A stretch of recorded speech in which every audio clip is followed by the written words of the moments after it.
Hello guys, कैसे हो सब। आज हम लोग शुरू करने वाले एक नया मंगा जिसका नाम है टॉम रेडर किंग। इसका स्टोरी काफी इंटरेस्टिंग है। और आप लोगों को एक बात बता दूं कि ये जो मंगा है ना, ये कंप्लीट मंगा है। तो आप लोगों का सपोर्ट रहा तो इस मंगा को हम लोग कंटिन्यू जरूर करेंगे। कहानी की शुरुआत एक डंजन से होता है जहाँ पे खून से लथपथ हुआ एक बंदे को दिखाया जाता है और उसके आसपास काफी सारे मॉन्स्टर होता है। तभी वो बंदा कहता है, वो कमीना इंसान, वो मेरे साथ ऐसा कैसे कर सकता है? क्या मेरा मौत ऐसे होने वाला है? तभी हमें एक बहुत बड़े से स्नेक को दिखाया जाता है जो उस पर अटैक करने वाला होता है। और वो बंदा सोच रहा होता है कि क्या मैं एक कुत्ते की तरह मरने वाला हूँ? मेरा नाम शिवजीवन है, मैं 38 साल का हूँ और शायद आज मेरा आखिरी दिन होने वाला है। और अगर मैं ये सब सोच कर देखूँ ये सब कहाँ से शुरू हुआ था, तो हमें 15 साल पीछे जाना पड़ेगा। 2025 में जब इस दुनिया में पहली बार टॉम्स अपेयर हुआ था। और जब ये टॉम्स अपेयर होते थे तो काफी बड़े बड़े भूकंप होते थे। इस टॉम्स के अंदर मिलते थे रिलिक्स। जैसे कि पुराना टाइम में बताया गया है, ये रिलिक्स उतना ही पावरफुल रहता और इनके पास पूरी दुनिया को बदलने की ताकत होता था। और जिसके पास ये रिलिक्स होता था वही इंसान इस पावर को इस्तेमाल कर सकता था। और इसकी वजह से इंसान के जो जीने की तरीका है ना, पूरी तरह से बदल गया है। इंसान जो है अपनी पूरी जिंदगी लगा दी इसको ढूंढने के लिए। मैं अपनी जर्नी जो है बाकी लोगों से थोड़ा लेट से चालू किया था, लेकिन मैं बहुत लकी था और मुझे एक कमाल का रिलिक्स मिला, एक आर्कोलॉजिकल रिलिक्स, जिसकी मदद से मुझे बाकी रिलिक्स के ऊपर काफी सारे इंपॉर्टेंट नॉलेज मिलता था। मुझे लगा कि चलो इस बार तो अच्छा हुआ, शायद मेरा जो बेकार सी जिंदगी है ना इस बार अच्छा हो जाएगा। और मुझे लगा कि मैं खुद को दुनिया के एक पावरफुल रिलिक्स यूजर बना पाऊंगा। लेकिन मैं इस बार भी लेट हो गया। वो लोग जिनके पास बहुत सारे रिलिक्स है ना, उन लोगों ने दुनिया में नया कानून पेश किया कि सिर्फ वही लोग या फिर उनकी परमिशन के बिना कोई और रिलिक्स यूज नहीं कर पाएगा। मुझे ना चाहते हुए भी उनके साथ ही काम करना पड़ा उन कमीनों के लिए। मेरे पास जो कमाल का रिलिक्स है ना, उसकी वजह से मुझे काम मिलना उतना मुश्किल नहीं हुआ। एक बहुत बड़ी सी कंपनी है TKBM, उसमें मुझे एक अच्छा खासा जॉब मिल गया, ऐसा मुझे लगा जब कंपनी का CEO ने मुझे अपने जॉब के बारे में बताया था। लेकिन मुझे बाद में पता चला कि मेरा जॉब जो है वो कभी मुझे लोगों के ऊपर नजर रखना पड़ता था, कभी स्मगलिंग करना पड़ता था, कभी चोरी भी करना पड़ा। लेकिन मेरा सबसे इंपॉर्टेंट काम था एक टॉम राइडर का, जो टॉम में जाकर रिलिक्स को ढूंढ के लेके आता था। और मैंने खुद के ऊपर बहुत काम किया और मैंने अपनी स्किल को बहुत इंप्रूव किया और कंपनी के लिए बहुत सारे रिलिक्स को चुना है। और इसकी वजह से कंपनी का CEO कॉन्ट्यूजन जो है ना, वो दुनिया का सबसे पावरफुल रिलिक्स यूजर बन गया। दुनिया में CEO कॉन जितना फेमस होते गया, मेरा नाम लोगों के नजरों में उतना ही नीचे चला गया, क्योंकि किसी को ये नहीं पता था कि मैं जो रिलिक्स चुरा रहा हूँ वो CEO कॉन के लिए ही है। सबको लगा था मैं ही चोर हूँ। और सच बताऊं, मेरे को इस सबसे कोई मतलब भी नहीं था। मुझे सिर्फ आराम से अपनी जिंदगी जीना था। इसलिए मैंने कभी ये नहीं सोचा था कि मेरा जो अंत है ऐसे होने वाला है। वो कमीना शिवकौन जो है, उसने जानबूझ के हमें इस मिशन में डाला।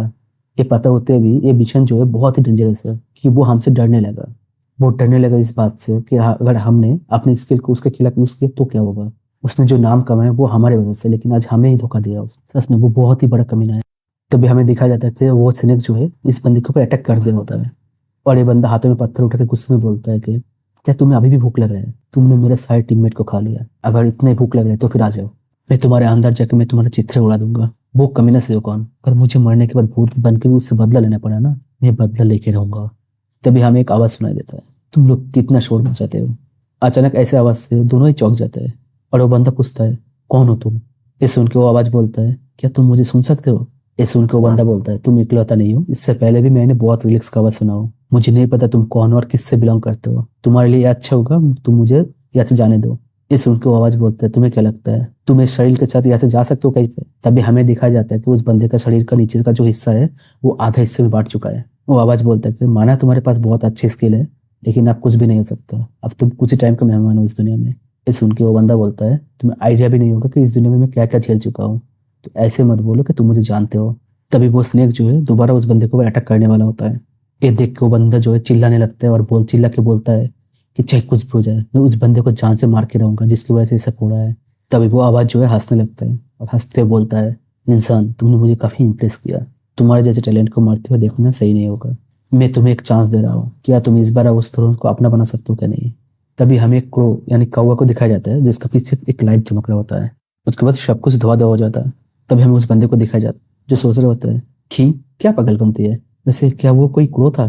तभी वो चौंकते हुए खड़ा हो जाता है और देखता है कि उसका जो काटा हुआ प्यार था वो ठीक हो चुका है। और सिर्फ काटा हुआ प्यार ही नहीं, उसका जो सारे चोट है वो भी ठीक हो चुका है। तभी वो सोचता है कि सब क्या हो रहा है मेरे साथ, मैं ठीक कैसे हो गया? तभी हमें आसपास का माहौल दिखाया जाता है, सब लोग उसकी तरफ काफी अजीब से नजरों से दिख रहा होता है। हमें पता चलता है कि ये एक पुलिस स्टेशन है जहाँ पे कोई बोल रहा होता है, अरे तुम क्या कर रहे हो, मेरे पास पूरा रात पड़ा नहीं है, तुम पहले अपने बारे में बताओ और यहाँ पे साइन करो। तभी बंदा जो है एक कुर्सी पे बैठते हुए सोचता है, क्या मैं कोई सपना देख रहा हूँ या फिर इस कौवा की वजह से सब कुछ हो रहा है? तभी सामने वाला चिल्लाते हुए बोलते हैं कि तुम मुझे पागल कर रहे हो, चलो पहले अपना नाम लिखो। मुझे लगा था आज मैं घर जल्दी जाने वाला हूँ, लेकिन लगता है तुम्हारी वजह से मैं लेट हो जाऊंगा। तब उसका साथी बोलता है कि मैं तो पहले ही छोड़ चुका हूँ घर जाने का आशा। इस साल जो है कोई घर नहीं जाने वाला है, सबसे बेकार साल है ये 2025। ये सुन के बंदा सोचता है कि क्या 2025, ये लोग पागल हो चुका है क्या, ये 2025 कैसे हो सकता है। तभी हमें साइड में रखा हुआ कैलेंडर दिखाया जाता है जिसमें डेट हो रखा है जनवरी 1 2025। ये देख के वो बंदा थोड़ा चौंक जाता है और वो सोचता है कि चल क्या रहा है साहब। एक सेकंड, ये जो लड़का है ना, ये मुझे काफी जाना पहचाना लग रहा है। अगर मैं गलत नहीं हूँ तो ये काफी साल पहले की बात है। इस बंदे ने मेरे साथ दारू पी के लड़ाई किया था और इसकी वजह से मैंने पुलिस स्टेशन में आके रहना पड़ा मेरे को। मुझे यकीन नहीं हो रहा क्या ये सच में हो रहा है। क्या मैं सच में 15 साल पीछे आ चुका हूँ टाइम में। क्या इस सब के पीछे उस क्रो का हाथ है। तभी उसे उस क्रो का आवाज याद आता है, क्या तुम इस बार दोबारा उस थ्रोन को हासिल कर सकते हो क्या नहीं। अगर ये 2025 है तो फिर दुनिया काफी शांत होगा अभी, क्योंकि अभी तक रिलिक्स का अफेयर नहीं हुआ दुनिया में। और इसका मतलब वो जो गॉड लेवल का रिलिक्स है ना, वो किसी के हाथ में भी नहीं है। और अगर ऐसा ही है तो क्या मैं सबसे पहले उस रिलिक्स को हासिल नहीं कर सकता, क्योंकि मेरे पास मेरा पिछले जिंदगी का नॉलेज है और इसकी मदद से मैं तो सबसे पहले ही उस रिलिक्स को हासिल कर सकता हूँ। इतना सोचते ही काफी खतरनाक सा स्माइल देने लगता है और बोलता है आई एम एक्साइटेड। और यही हमारे कहानी का मेन कैरेक्टर होने वाला है। तो बोलने में आसानी के लिए इसको हम आगे से मेन कैरेक्टर ही बुलाएंगे। जब इस दुनिया में रिलीज की पावर को देखा तब मुझे लगा था कि इस दुनिया में और कुछ भी नहीं है जो मुझे सरप्राइज कर सकता है, बट मैं गलत था। आज वो दिन है जब मुझे सरप्राइज पे सरप्राइज मिले जा रहा है। उस खतरनाक टॉम में जाके मेरा फंसना, सियोकॉन को मुझे धोखा देना और आखिर में मुझे टाइम में 15 साल पीछे आ जाना। मुझे नहीं पता कैसे, लेकिन मेरे को मेरा जिंदगी का सबसे बड़ा मौका मिला है। इस बार मैं सारी रिलीज को अपना बना सकता हूँ। तभी एक आवाज आता है, हे क्या तुम मुझे सुन सकते हो। वो औरत बोलता है, क्या दिक्कत है तुम्हारा, तुम पुलिस वाले की बात भी नहीं सुन रहे थे। क्या तुम्हें ये सब मजाक लग रहा है। तुम्हारा हिम्मत कैसे हुआ मेरे बच्चे पे हाथ उठाने की। अगर उसे कुछ हो जाता तो या तो तुम पैसों से सेटलमेंट कर लो या फिर जेल जाओ। तभी हमारे मेन कैरेक्टर सोचते हैं कि ये औरत कितने अनोई है। मुझे लगता है मुझे पहले इस सब से डील करना पड़ेगा। माना कि 15 साल हो चुका है, लेकिन मुझे एक से याद है कि ये लड़का जो है इसने पहले मेरे साथ लड़ाई चालू किया था। और मुझे लगता है सब इसने पहले से ही प्लान करके रखा था, क्योंकि मैंने इसको हल्का सा ट्रस्ट किया था और इसने इस बात को इतना बड़ा बना दिया।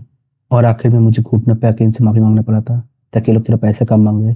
तभी हमारा मेन कैरेक्टर जो है वो सोचने लगता है, सेटलमेंट मनी यही तो नहीं है मेरे पास, और ना ही मेरा कोई इनकम का सोर्स है। यार मुझे समझ में नहीं आ रहा है कि इस हालत में मैं सारे लिरिक्स को कैसे कलेक्ट करूं। तभी वो औरत फिर से चिल्लाने लगता है, बोलता है तुम्हारी हिम्मत कैसे हुई मुझे इग्नोर करने की। अगर तुमसे कोई बात करे तो तुम्हें उस पर ध्यान देना चाहिए। तो बोल के उस पर हाथ उठाने वाला होता है। ये देख के हमारा मेन कैरेक्टर जो है बहुत ही फास्ट अपना हाथ से उनका हाथ पकड़ लेता है और सोचता है कि फिर लगता है मेरा पिछले लाइफ का जो फाइटिंग एक्सपीरियंस है वो अभी तक है, ये मेरे लिए प्लस पॉइंट है। और उस औरत को बोलता है, काम डाउन आंटी, आपका बेटा है जिसने फाइट शुरू किया था, मैंने नहीं। और आपको लगता नहीं कि आप थोड़ा ज्यादा कर रहे हैं, शायद इसीलिए बोला जाता है जैसे माँ वैसे बेटा होता है। ये सुन के उस औरत का बेटा जो था वो गुस्से में मेन कैरेक्टर के ऊपर हाथ उठाने वाला होता है, बट हमारा मेन कैरेक्टर बहुत इजीली उसको डॉच कर लेता है, फिर उसके हाथ को पकड़ के जमीन में पटक देता है। ये देख के पुलिस वाला बोलता है कि ये तुम लोग क्या कर रहे हो, ये पुलिस स्टेशन है, या पे ऐसी सीन क्रिएट मत किया करो। तो हमारे मेन कैरेक्टर बोलते हैं, देखो मेरे पास कोई पैसा नहीं है, अगर चाहो तो मुझे जेल में डाल सकते हो। ये सुन के वो औरत चिल्लाने लगती है और बोलते हैं, क्या तुम्हें जेल जाना पसंद है लेकिन पैसा देना नहीं, तुम बहुत ही बड़ी मिस्टेक कर रहे हो, क्योंकि इससे तुम्हारे लाइफ में एक क्रिमिनल रिकॉर्ड आ जाएगा।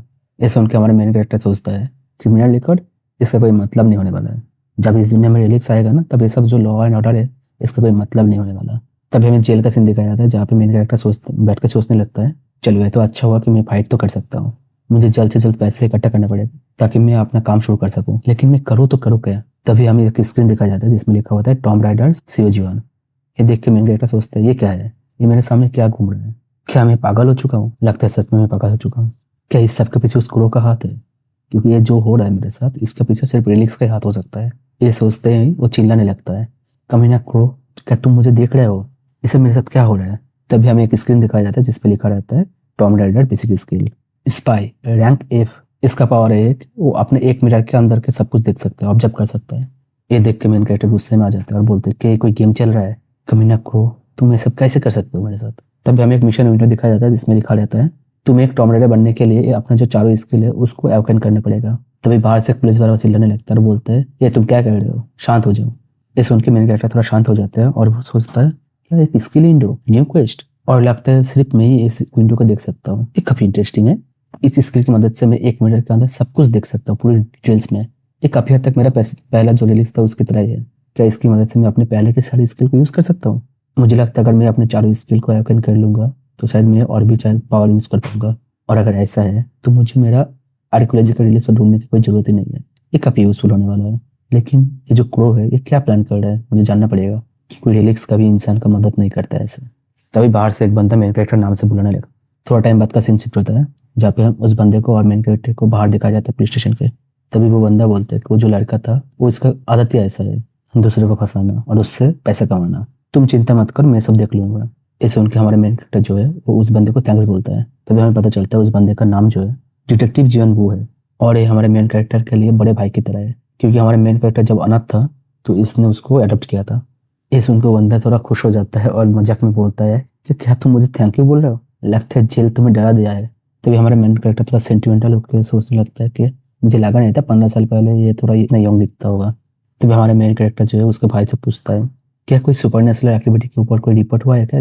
इसे उनको बंदा बोलता है क्या तुम ये क्या पूछ रहे हो। अगर मैं ठीक से सोच के देखूँ तो शायद हाँ, कि मेरा बीबी जो है शायद उसके पास कोई सुपर पावर होगा, कि पता नहीं कैसे उसने मेरा सारे सीक्रेट पता कर लेता है। ये सुन के हमारे मेन कैरेक्टर जो है वो सोचने लगता है कि इसका मतलब अभी तक रिलीज का अफेयर नहीं हुआ है।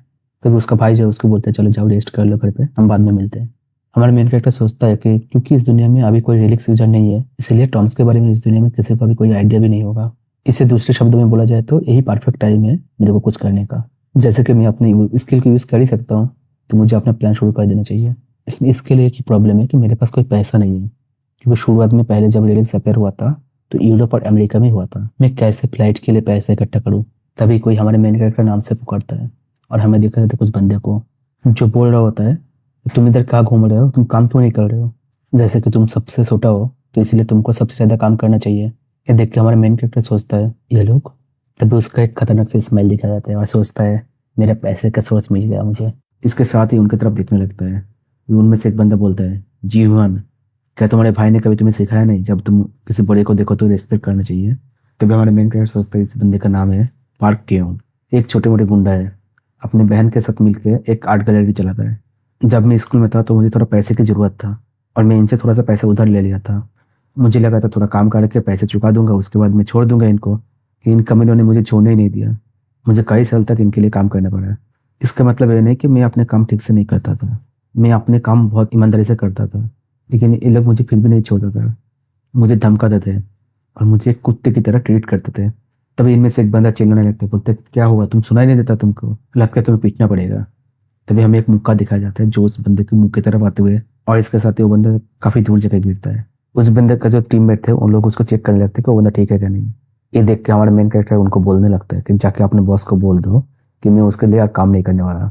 तभी उनमें से एक बंदा बोलता है क्या तुम हम लोगों के लिए काम करना छोड़ने वाले हो, क्या तुम पागल हो चुके हो।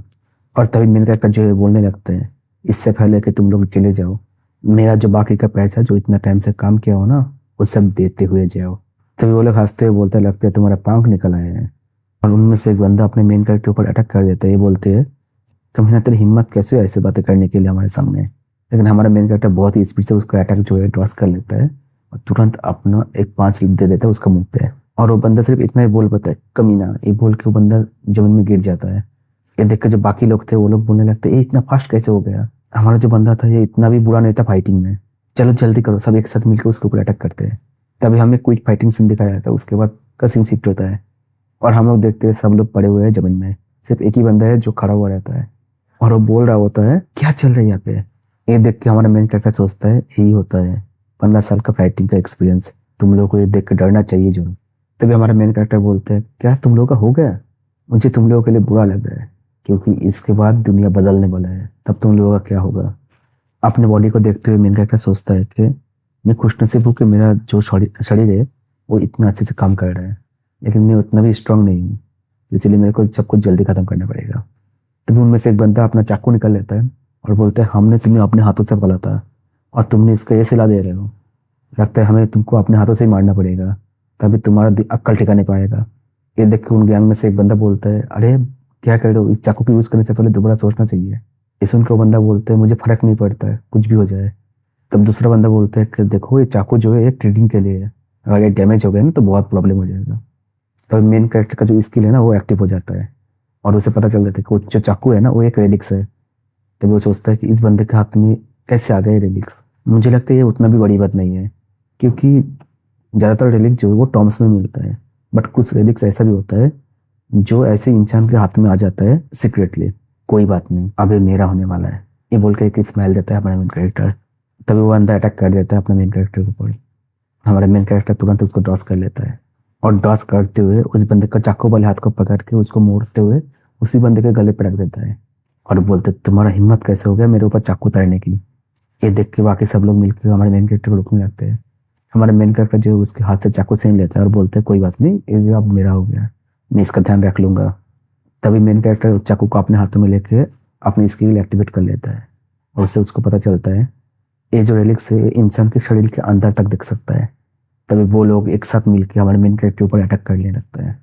तभी वो लोग देखते हैं कि हमारे मेन कैरेक्टर जो अपने जगह से गायब हो चुका है और हमारे मेन कैरेक्टर को देखा जाता है कि वो बहुत ही तेजी से उनके ऊपर अटैक करते हुए निकल जाता है और वो लोग सोचते हैं कि सच में वो ऐसे गायब हो चुका है। और तब वो लोग देखते हैं कि उनके शरीर से जो ब्लीडिंग होने लगता है।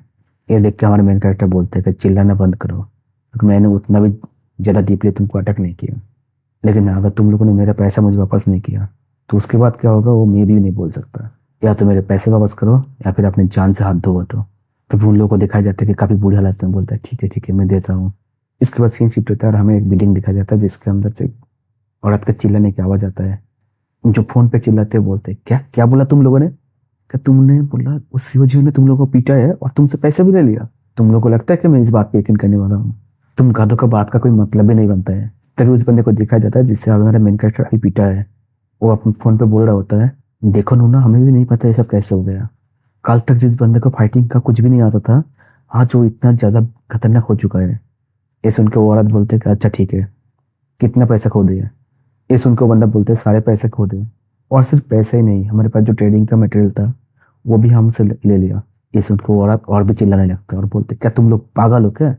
कितना बेवकूफ हो सकते हो तुम लोग? तुम लोगों ने पैसे के साथ साथ वो बुद्धा का जो स्टैचू था वो भी खो दिए। ये सुन के वो बंदा बोलता है हम लोग क्या ही कर सकते थे? जब हम लोग ने पैसे दिया तो उसने बोला इतना कम पैसा, क्या तुम लोग भिखारी हो? अगर तुम लोगों के पास अगर मुझे कुछ और भी मिल गया जो तुम लोगों ने मुझे दिया नहीं तो तुम लोगों के लिए बहुत बुरा होगा। ये सुन के वो लोग बहुत ज्यादा डर जाता है और अपने पास से एक बुद्धा का स्टैचू निकल के देता है। ये देख के हमारे मेन कैरेक्टर बोलते हैं अच्छा लगता है ये काफी वैल्यूएबल है, चलो मैं इसको ले लेता हूँ।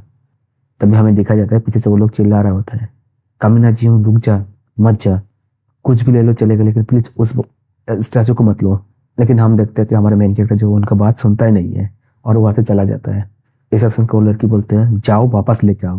वो बंदा बोलता है क्या? तब वो लड़की पूरा पागल की तरह चिल्लाने लगता है और बोलता है कि कुछ भी हो जाए वो चीज मुझे वापस चाहिए, कुछ भी हो जाए उसको वापस लेकर आना जरूर। इसके बाद सीन शिफ्ट होता है और हमें एक शॉप दिखाया जाता है जहाँ पे पता चलता है हमारा मेन कैरेक्टर जो है उस बुद्धा का स्टैचू को बेचने के लिए आया है दुकान में। शॉपकीपर जो है उस स्टैचू को देख के बोलता है देखो ये स्टैचू जो है उतना खास नहीं है, इसको बेचने से अच्छा है तुम इसको घर पे लेके जाओ और इसको शोकेस के लिए रख दो क्योंकि इसको बेच के कुछ ज्यादा पैसे मिलने वाला नहीं है तुम्हें। मैं एक बार देखते ही बता सकता हूँ कि वो चीज़ कितना कीमती है। ऐसे उनके हमारे मेन कैरेक्टर बोलते हैं चलो कोई बात नहीं, लेकिन वो कमीना पार्क क्यों जो था उसके लिए तो एक बहुत ही कीमती लग रहा था, अब पता चल रहा है तो फालतू का सामान है। लेकिन सच्चाई ये है कि मुझे भी कहीं ना कहीं ये वैल्यूएबल ही लगा था, शायद मैं कुछ ज्यादा ही सोच रहा हूँ क्योंकि अभी मेरे पास मेरा आर्कियोलॉजिकल रिलिक्स नहीं है, वो होता तो पता चल जाता तुरंत। तभी जो है उसका स्किल विंडो एक्टिवेट हो जाता है जिसमें लिखा रहता है कि आपका जो स्टैचू है इसमें से एक अजीब तरह का एनर्जी डिटेक्ट हो रहा है। ये देख के हमारा मेन कैरेक्टर सोचता है इसका मतलब जो भी है इस स्टैचू के अंदर ही होगा, लेकिन इससे पहले मुझे इस विंडो से शूट करना चाहिए, ये बहुत डिस्टर्ब करता है यार। लेकिन इसके अंदर होगा क्या? ये बोल के उस स्टैचू को हिलाने लगता है, हवा में हिलाने लगता है। मुझे पता था क्योंकि वो सिर्फ और सिर्फ 50,000 के लिए वो जो बंदा था वो इतना मेहनत तो नहीं करने वाला। ये बोल के अपना चाकू निकल लेता है और बोलता है चलो देखते हैं इसके अंदर क्या है, और उस स्टैचू को वहाँ पे काट देता है और उसके अंदर से एक छोटा सा बॉटल मिलता है। ये देख के मेन कैरेक्टर सोचते हैं ये क्या चीज़ है। तब मुझे पता चलता है ये जो है एक लिक्विड ड्रग है, ये बहुत ही एक्सपेंसिव ड्रग है। इसका एक एक बूंद जो है वो सिगरेट के साथ मिला के स्मोकिंग के लिए यूज किया जाता है। वो कमीने लोग क्या ड्रग का भी स्मगलिंग कर रहा है। अगर मैं सोच के देखूँ तो उनके पास ऐसे 100 से भी ज्यादा आर्ट गैलरी है, और अगर हर एक स्टैचू के अंदर ऐसे ड्रग है तो उनके पास कितना ड्रग होगा। तभी हमें दिखा जाता है हमारा मेन कैरेक्टर जो है वो अपने भाई को कॉल करता है और फोन पे कुछ बोलता है, और थोड़ी देर बाद पता चलता है कि हमारा मेन कैरेक्टर जो है उसने उस ड्रग डीलिंग के बारे में पुलिस के पास रिपोर्ट कर देता है, जिसकी वजह से उसको बहुत ही ज्यादा पैसा मिलता है, करीबन 10 करोड़ वॉन। तभी हमें एक बिल्डिंग से आवाज सुनाई देता है कि नहीं नहीं प्रेसिडेंट, ऐसा कुछ नहीं हुआ है, ऐसा नहीं कि हमारा माल रेडी नहीं है, हमारा माल एकदम रेडी है। हम तो सिर्फ ये चाहते हैं कि थोड़ा लो प्रोफाइल रखना, क्या है कि हमारे ऊपर थोड़ा नजर रखा जा रहा है। ये सुन के सामने से बहुत ज्यादा चिल्लाने का आवाज आता है, सॉरी सर, जो भी गलती हो रहा है उसके लिए हम अपने तहे दिल से अपोलोजाइज करते हैं और हम आपके साथ बहुत ही जल्द कांटेक्ट करेंगे। ये बोल के फोन काट देता है। तुम्हें क्या लगा था कि सारे पैसे मैं अकेले ही खा जाऊंगा? तुम नरक में जाओगे कमीने इंसान। ये बोल के पीछे देखता है और बोलता है तुम लोग इतने टाइम से कहाँ पे थे, और वो बुद्ध का स्टैचू वो कहाँ पे है। तभी उसी बंदे को दिखाया जाता है जो हमारे मेन कैरेक्टर के पास से पीट के आया है अभी। वो बोलता है कि नूना हमें माफ कर दीजिए, हमने वो स्टैचू को खो दिए, उसको लेके नहीं आ पाए, और तो और हम लोग पकड़े भी गए। इस उनको लड़की थोड़ा चौंक जाता है, बोलते क्या क्या बोल रहे हो। तभी हमें एक पुलिस वाले को दिखाया जाता है जो बोल रहा है हमें पता चला है कि तुम लोग सिर्फ ड्रग का स्मगलिंग ही नहीं कर रहे हो, उनको डिस्ट्रीब्यूट भी कर रहे हो, इसीलिए हमें तुम्हारे आर्ट गैलरी को चेक करना है। इस उनको लड़की बोलता है क्या ड्रग्स, क्या बोल रहे हो ऑफिसर, हमारे पास ड्रग्स नहीं है, हम लोग बहुत ही सीधा साधा सिटीजन है। ये सुनकर पुलिस वाला बोलता है जब तुम क्रिमिनल लोग पकड़े जाते हो तब सेम ही डायलॉग क्यों बोलते हो हमेशा, हमारे पास भी एविडेंस है, और सिर्फ यही नहीं हमें इतना भी पता है कि तुम्हारे पास इससे भी ज्यादा पड़ा हुआ है तुम्हारी स्टोरेज रूम में। हमें उस लड़के को दिखाया जाता है बहुत ही गंदा सा शक्ल बनाते हुए, और सोचता है इस कमीने लोगों को कैसे पता चला उस वेयर हाउस के बारे में। चलो कोई बात नहीं, और वेयर हाउस के बारे में पता चला तो कोई दिक्कत नहीं होगा क्योंकि इनको पास पासवर्ड तो नहीं पता होगा। ये सोच कर थोड़ा चौड़ में आ जाता है और बोलता है मुझे नहीं पता आप लोग क्या बात कर रहे हो और किस बारे में बात कर रहे हो। अगर आप लोगों के पास कोई सॉलिड एविडेंस नहीं है, ऐसे ही इनोसेंट लोगों को परेशान तो मत किया करो। तुम लोग पुलिस वाला हो इसके मतलब ये नहीं कि तुम लोगों के पास सब कुछ करने का हक है। तभी हमें वॉकी टॉकी में मैसेज आते हुए दिखाया जाता है जिसमें बोलता है एक बंदा हम लोगों ने 600 आर्ट गैलरी जो है उसको चेक किया हूँ और सारे के सारे आर्ट गैलरी में हमें ड्रग्स मिला है। तभी हम देखते हैं कि एक पुलिस वाला जो है उस लड़के के हाथ में हथकड़ी डालने लगता है। ये देख के वो लड़की जो है पूरा बकला जाता है और बोलते हैं एक सेकंड के लिए रुको, तुम लोगों ने मेरा स्टोर रूम कैसे ओपन कर लिया, क्योंकि उसमें हर एक में अलग अलग पासकोड है, ये इम्पॉसिबल है। ये सुन के पुलिस वाला जो है स्माइल करता है और बोलते हैं हाँ पता है, लेकिन हमारे पास भी कुछ ना कुछ तरीका है, कोई बात नहीं, तुम्हें जल्दी पता चल जाएगा ये बात। तभी सीन शिफ्ट होता है और हमें देखा जाता है कि हमारा मेन कैरेक्टर जो है वो पुलिस वाले के साथ मिलके वो आर्ट गैलरी पे रेड किया जा रहा है। तभी एक पुलिस वाला बोलता है सीजीवन देखो ये जो स्टोरेज रूम है ये अभी तक ओपन नहीं हुआ है। ये सुन के हमारा मेन कैरेक्टर जो है बोलते हैं अच्छा ऐसा क्या, चलो कोई बात नहीं मैं ओपन करता हूँ। फिर वो पुलिस वाला पूछता है मुझे एक बात समझ में नहीं आ रहा है, तुम ये सब ओपन कैसे कर पा रहे हो। ये सुन के हमारा मेन कैरेक्टर बोलते हैं चलिए मेरा मेमोरी थोड़ा शार्प है, इतना ही और कुछ नहीं। और सोचने लगता है कि हाँ मेरा मेमोरी जो है बहुत ही शार्प है और यही एकलौता टैलेंट है जो मेरे पास है, और इसीलिए पार्किंग जो है वो मुझे काम से जाने नहीं दे रहा था। जब मैं काम शुरू किया था तब इतना पासवर्ड के लिए मुझे काफ़ी दिक्कत हो रहा था क्योंकि हर एक स्टोरेज रूम के लिए अलग अलग पासवर्ड होता था, इसलिए मैं थक करके सारे पासवर्ड को याद कर लिया था। मुझे कभी लगा नहीं था कि इस चीज़ मेरे को ऐसे काम आएगा। चलो सब कुछ मेरे प्लान के अकॉर्डिंग ही जा रहा है। इस रिवार्ड से जो मुझे पैसा मिलेगा उसकी मदद से मैं सारे रिलीक्स को ढूंढ सकता हूँ। तभी वो पुलिस वाला जो होता है वो मेन कैरेक्टर से बोलता है शिव जीवन तुमने बहुत अच्छा काम किया आज। ऐसे उनके मेन कैरेक्टर जो है वो बोलता है अरे कोई बात नहीं, मुझे खुशी हुई कि मैं हेल्प कर पाया, वैसे अगर आप लोगों को बुरा ना लगे तो आप लोगों से मेरे को एक मदद चाहिए। तभी सीन शिफ्ट होता है और हमें दिखाया जाता है पुलिस वाले जो इस लड़की को पकड़ के लेके जा रहा होता है और वो लड़की जो है चिल्लाने लगता है ये सब चल कर रहा है, मुझे प्लीज जाने दो, ऐसे मुझे छोड़ दो। जब इधर बड़ा जो डिटेक्टिव है उसके पास कॉल आता है और उसको बताया जाता है कि जीवन जो है वो आपके साथ बात करना चाहता है। ऐसे उनको बंदा बोलता है अच्छा। तो वो डिटेक्टिव जो है वो उस औरत को रोक लेता है और बोलता है एक सेकंड के लिए रुको, और बोलता है हमारा जो छोटा सा साथी है वो आपसे बात करना चाहता है। ये बोल के अब फोन जो है उस लड़के के कान के पास पकड़ता है और उस फोन से आवाज आता है, बोलता है हेलो आंटी कैसे हो, तुम्हें मेरे साथ अच्छे से व्यवहार करना चाहिए था, अगर तुम्हारे लिए कोई काम करते हैं तो तुम्हारी भी जिम्मेदारी बनता है कि तुम उसको पूरा पैसा दो। ये सुनकर लड़की बोलता है ये आवाज ये सब तुम्हारे लिए हो रहा है क्या सियो जून, क्या तुम हो, ये सब तुम्हारे वजह से हो रहा है क्या। तब उधर से हमारा मेन कैरेक्टर फोन पे बोलने लगता है इसीलिए तुम्हें हर 6 महीने में अपना पासवर्ड चेंज करना चाहिए था, कोई बात नहीं आप जेल में जाओ और एंजॉय करो। तब वो लड़की बोलता है क्या क्या बोला तुमने, हे सियो जून मैं तुम्हें जान से मार दूंगा, क्या तुम मुझे सुन सकते हो, मैं तुम्हें जान से मार दूंगा, तुम जो भी कुछ किए हो ना आज मेरे साथ इसका कीमत तुम जरूर चुकाओगे एक दिन। तब हमें हमारे मेन कैरेक्टर को दिखाया जाता है जो रास्ते से जा रहा था और सोच रहा होता है, ये काफी मजेदार था।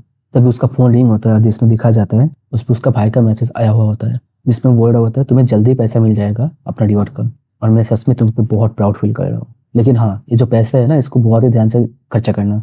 यह देख के मेन कैरेक्टर जो थोड़ा स्माइल करता है और बोल रहा है कोई बात नहीं ठीक है, और सोचता है ये मेरे लिए कितना चिंता करता है, लेकिन इसको मेरे लिए चिंता करने की जरूरत नहीं है, तो मुझे फंड मिल गया है, अब मैं रिलिक्स को कलेक्ट कर सकता हूँ, मैं उस कमीना सियोकॉन से पहले ही उस रिलिक्स को ढूंढ लूंगा, सियोकॉन तुम जस्ट वेट करो मेरे लिए। तभी मेन कैरेक्टर जो है कभी सरप्राइज होकर आगे को देखता है और बोलता है मेरा घर कहाँ गया। और इसके साथ ही हमें दिखाया जाता है जहाँ पे उसका घर था वहाँ पे सिर्फ बिल्डिंग का मालवा पड़ा हुआ होता है। ये तो एक टॉम्स है, मेरे घर की जगह पे टॉम्स कैसे आ गया, मैं श्योर हूँ ये एक टॉम्स ही है, इसी जगह पे मैं रहा करता था, लेकिन आप देखो यहाँ पे तो एक टॉम्स आ चुका है।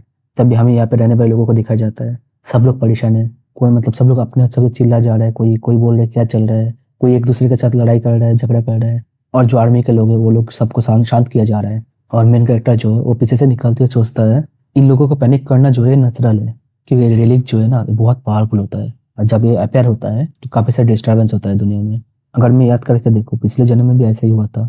मेरा रूममेट का कॉल आया था मेरे पास और वो बोल रहा होता है जो हमारा अपार्टमेंट है ना वो गायब हो चुका है। लेकिन ये सुन के भी मैं आ नहीं पाया था क्योंकि तब मैं एक नौकर हुआ करता था पार्किंग का, और जब तक मैं आया था तब तक सब कुछ नॉर्मल हो चुका होता है। इसका मतलब किसी ने सक्सेसफुली उस रिलीज को ले लिया था। अगर ऐसा है तो वो इस वक्त आसपास ही कहीं होगा। मैं इस बार तो हार नहीं सकता क्योंकि वो रिलीज इस बार मेरा ही है और मैं लेके रहूंगा। तभी हमें एक आवाज़ सुना देता है जो बोल रहा होता है प्लीज हम पे गोली मत चलाओ। ये सुन के मेन कैरेक्टर बोलते हैं ये आवाज़ तो मेरा रूममेट का है। तभी हमें दिखा जाता है जो आर्मी वाले हैं ना वो उन लोगों के ऊपर बंदूक तन के खड़ा हुआ होता है और बोल रहा है तुम लोग के लिए क्या ये मजाक चल रहा है, शांत हो जाओ साहब, इतने सारे सवाल पूछना बंद करो और यहाँ से दूर हटो तुम लोग। तभी हमारा मेन कैरेक्टर जो है वो आता है और आर्मी वाले के ऊपर एक लात मार देता है और बोल रहा होता है कि तुम्हारी हिम्मत कैसे हुआ एक सिविलियन के ऊपर गान तनने का। पीछे से रूममेट जो है वो बोलने लगता है जीवन तुम। ये देख के मेन कैरेक्टर बोलता है तुमसे मिलकर अच्छा लगा, काफी लॉन्ग टाइम हो गया तुमसे मिले हुए, तुम अभी तक थोड़ा सा भी नहीं बदले। ये सुन के उसका दोस्त बोलता है लॉन्ग टाइम क्या बोल रहे हो तुम। इसके साथ हम उस आर्मी वाले को देखते हैं जो जैसे तैसे खड़ा हो रहा होता है और हमारा मेन कैरेक्टर उसको बोलते हैं क्या अब तुम्हारा दिमाग ठिकाने पाया। ये सुन के वो आर्मी वाला जो है वो बोलता है आई एम सो सॉरी, मैं अपना आपा खो बैठा था। ये सुनकर हमारे मेन कैरेक्टर बोलते हैं वो सब छोड़ो, पहले ये बताओ कि ये सब चल क्या रहा है और यहाँ पे इतना मिलिट्री क्यों आया है, क्योंकि ये सब जो चीज़ हो रहा है ये सब तो पुलिस का काम है ना हैंडल करना। और सोचने लगता है कुछ तो गड़बड़ है क्योंकि ये सब जो है सेंस नहीं कर रहा है और इतने सारे सोल्जर यहाँ पे क्यों आए हैं, क्या तुम लोग यहाँ से टॉम में जाने का रास्ता ढूंढ रहे हो।